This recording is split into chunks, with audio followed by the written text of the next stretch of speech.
What's poppin' YouTube? My name is Meadow. If y'all don't know me, I'm a 5-figure clothing brand owner. I've been running my brand for about a year now, and in this video I'm gonna just be talking about 10 things I wish I knew before actually starting my own brand. I think this video will be really helpful to a lot of people, especially as we enter the new year. A lot of things has changed from when I started my brand to now, so we're just about to dig into that. All right, the first thing I'm gonna talk about is how to actually properly market your clothing brand. You know, back when I started, what most people were doing was literally just putting the product in the ground, take pictures from left to right, add a sound to it, and you're good. And that's literally all you have to do. Just spam that for like a month, gather SMS, and you will have a good drop. That's all you had to do. But nowadays I noticed that things are different. You know, you can't get away with doing just that, especially since people's attention span it's only getting lower. So you really gotta try to find a way to be more creative with your marketing. And what I found that actually helped me, number one, I would say, is actually implementing AI and using ChatGPT. So what I would do is I would get on ChatGPT, right? And I would just basically tell it to come up with a few ideas for marketing. And I would give it like prompts such as like, oh, make sure the first 3 seconds of the video actually captivates the viewer, because the first 3 seconds of your video are actually the most important. That's the most important part of the video, because that's when most people decide if they're gonna keep watching or stay on that video. So you want that 3 seconds to be very captivating. So what I do is I put that prompt into ChatGPT, and then it gives me a list of video ideas I can pull from. And most of the time when I do that, the video ideas it's giving me, it's never like 100% good. So what I do is I just use that and kind of add my own spin to it. It just gives me an idea, but I'm also doing my own thing and incorporating other trends I see with AI. So I feel like that's one thing you guys can do if you want to actually stand out with your marketing. And the next thing I would say is actually studying trends. A lot of people nowadays don't really do their proper research into what's trending marketing wise, especially in the clothing niche. Like, all you literally have to do is just go on Instagram. If you already follow clothing brands, whatever, it's gonna be on your explore page. So once you go on your explore page, you find those clothing videos, you just see which ones do well. Like, they do well for a reason. Most times if you replicate the videos with your own product, with your own twist to it, you're gonna get good results. Now, this next tip is one that I actually came upon very recently, and is not trying to be too original. Don't try to reinvent the wheel in a way, you know what I'm saying? Like, even myself, when I, like, these past, I don't know, 9-10 months of me running my brand, I've always thought, how can I do something no one's ever done? How can I do this? How can I do that? Well, that's good in its own, especially if you're starting off. It's harder to sell something that's overly original, if you know what I'm saying. It can be, you can get lucky and make something that's so original but hard at the same time. It's really hard to do that. Like Virgil Abloh said, follow the 3% rule, you know what I'm saying? If you find something you feel like it would resonate with your followers, it goes well with your niche, you know, follow that and try to replicate that. If you look at a lot of big brands, this is exactly what they do. And one brand that I found that actually does this, that I didn't even know they were doing this, is Bottega Desires. They recently rebranded to Matière des Desires. I'm not sure if I'm probably saying it wrong, but they recently rebranded. But I noticed that a lot of their pieces are literally pieces from other brands like in the past, and they're literally just making it better, adding their own twist to it, but it's still selling because it's still a really good product. It's not like they're copying word for word, bar for bar. All they're doing is using a different brand's base and then, you know, adding their own twist to it. And this is something that I've noticed recently that I myself will even start implementing. But that doesn't mean you shouldn't be original, in no way. Like, originality is also a part of this business, you know what I'm saying? If you're also original, it will pay. But all I'm saying is you got to know where you're at with this, you know? Like, if you're starting off and trying to do something so different, the chances of you actually getting sales, if that's what you want, are very low. The third tip I have is to have a niche and stick with it. A lot of brands I see will put out one product that's for one specific niche, and then their next drop will be something completely different. Now, say for that first product you collected like 700 SMS members. they came for that specific product in that specific niche. Now for your second drop, you try to do something so different, and if your goal is to get those returning customers to shop with you again, it's not going to happen, because those people only came for stuff in that specific niche. So if you try doing something very different, you know, you're not going to see the results. The fourth tip I have is to actually try and build a community behind your brand.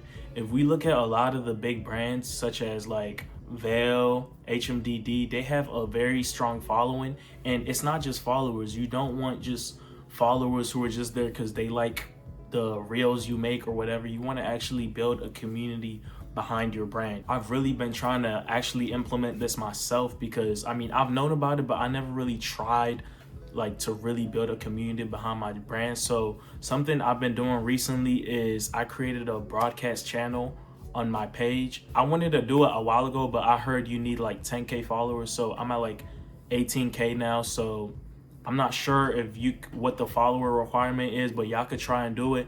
With a broadcast channel, it allows you to get members into your channel. They have to join themselves, so obviously these are people who are interested in knowing what you post about, right? And the second thing I've been trying to do to actually build community is by creating a second private account for my brand.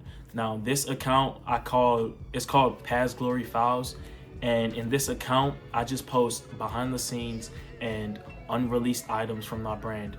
And having people follow and then me having to accept them, it makes them feel kind of special in a way, because they're being accepted into this community that, you know, not all the other like 18,000 followers are in. It's just, I think I have about like 140 followers in there right now. It may not seem like a lot, but it's growing every day. And I just really want to focus on building that community and having that kind of cult following behind my brand. Now, the fifth tip I have is to network as much as you can. You know, a lot of people, not just even with brand owners, but also designers, videographers, photographers, all people in the similar industry that we're in, just make sure you're networking as much as you can. Don't be one of them people trying to be Hollywood, seem too cool to be cool with people, you know what I'm saying? Just be cool, be friendly, be real. That's the most important thing. People can tell when you just like trying to be cool just so you could get some out of them. Like, it shouldn't be like that. You should really be trying to build a genuine relationship with people, and that's how, you know, if they have something to offer, you can get that. And you should also be working on your brand, working on whatever you're working on, gaining resources so you can also have something to offer to other people. That way it's like a tit for tat. And, you know, at the end of the day, just if you're real, you're gonna build genuine connections. And, you know, you can't do this alone. That's why I always say you can't do this alone. Having multiple people around you who are doing the same thing you're doing, trying to get to the same place you're going, that's really the only way that, you know, you can succeed in this industry. The sixth tip I have is to keep track of your expenses and understand where your money is going into and how much money you're actually getting back at the end of the day. Some things you need to make sure you're understanding is your profit margins, which is how much profit you're left with at the end of the day. So if I have a revenue of $100, that means I made $100 from my drop, you know, and my cost of goods, COG, was $30. It cost me $30 to make everything that I made for that drop. So that leaves us with a 70% profit margin. But then we also have to include things like marketing, ads, influencers, if you use paid influencers, whatever it is, cost of the pieces you send out. This is one that can be easily overlooked, but just make sure you're keeping track of everything. End of the day, seeing what your profit margins are. The seventh tip I have is to be careful when working with influencers. Just because an influencer has a large amount of followers does not mean when they post your item or wear your item, you're gonna get that return on your investment. So what you want to do to actually make sure when working with influencers you're getting the best return on your investment is to check how much engagement they actually have, and make sure the followers are actually like a cult-like following, like I was saying earlier. People that actually love what they post, constantly comment, constantly like. A lot of these influencers love to hide their likes, hide their comments. The eighth tip I have is to understand the importance of having an SMS list. For those of you who don't know, an SMS list is basically a list that allows you to collect and store potential customers' phone numbers. That way you can market to them whenever you drop. With this SMS list, right? Say I promote my drop for like 30 days. And in this scenario, I don't have an SMS list. I promote my drop for 30 days. Within these 30 days, I gain, let's say, 2,000 followers. And on drop day, I do my posts saying out now. I unlock my website. I post a story saying out now. At the end of the day, I might have only like 10 orders when I've gained 2,000 followers, maybe just 10, 20 orders.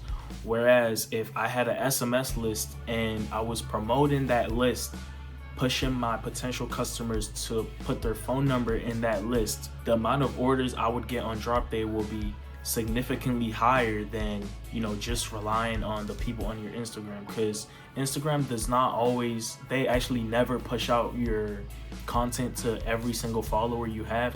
But with an SMS list, you can send a direct text message to every single person signed up on that list.